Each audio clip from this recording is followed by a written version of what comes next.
Bayangkan sebuah kehidupan di mana laut bukan hanya rumah, tetapi juga sekolah, ladang, dan bahkan tempat lahir.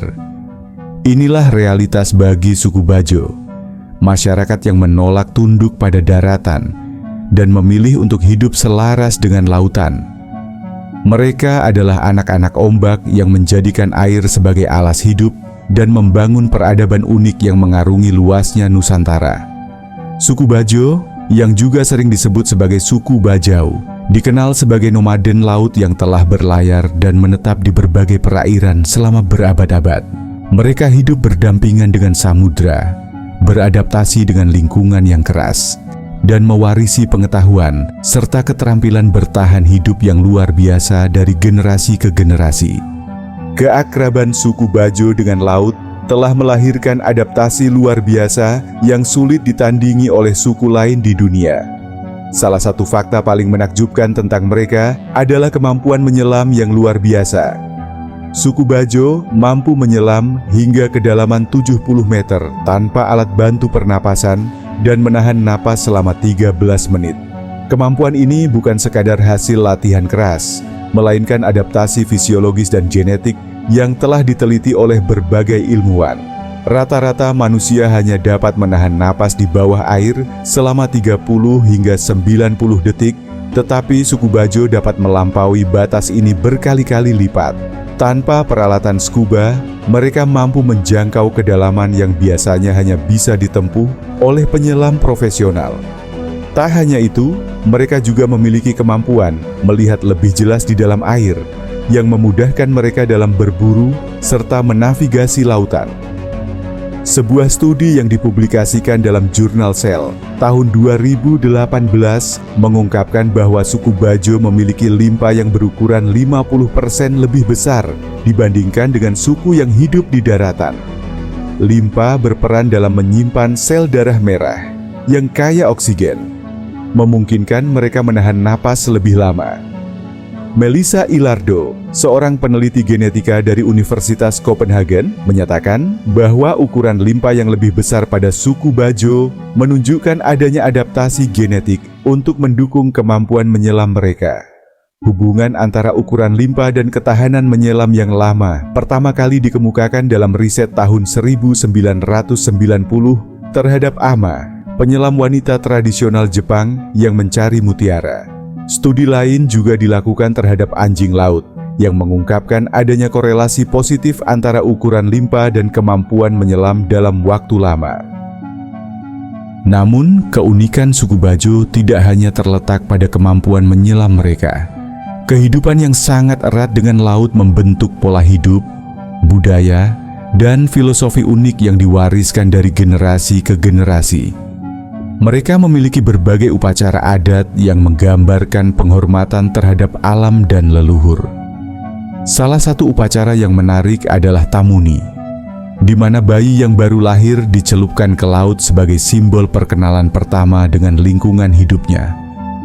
Suku Bajo percaya bahwa ritual ini akan membuat anak mereka tumbuh kuat, berani, dan terbiasa dengan laut sejak dini. Selain itu, ada juga tradisi melayang ari-ari, yaitu menghanyutkan ari-ari bayi ke lautan sebagai simbol pengembalian kepada alam dan harapan agar anak itu menjadi penjelajah lautan yang tangguh.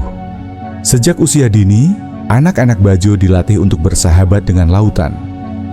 Mereka diajak bermain di pantai dan perahu, belajar berenang, bahkan sebelum bisa berjalan, serta berlatih menahan napas melalui permainan tradisional. Anak-anak juga diajari mengenali berbagai jenis ikan dan biota laut, serta mulai berburu ikan sejak kecil bersama orang tua mereka. Suku Bajo dikenal dengan rumah-rumah mereka yang khas, dibangun di atas laut menggunakan kayu dan bambu. Ada beberapa jenis rumah yang mereka huni, seperti rumah panggung di perairan dangkal, perahu lepa yang juga berfungsi sebagai tempat tinggal, serta rumah panggung di atas rakit yang dapat dipindahkan dengan mudah. Menariknya, prosesi pernikahan dalam budaya Bajo sering dilakukan di atas perahu lepa, simbol perjalanan mengarungi bahtera rumah tangga. Perahu lepa adalah representasi kehidupan. di mana semangat kebersamaan dan kemampuan beradaptasi menjadi kunci kelangsungan hidup.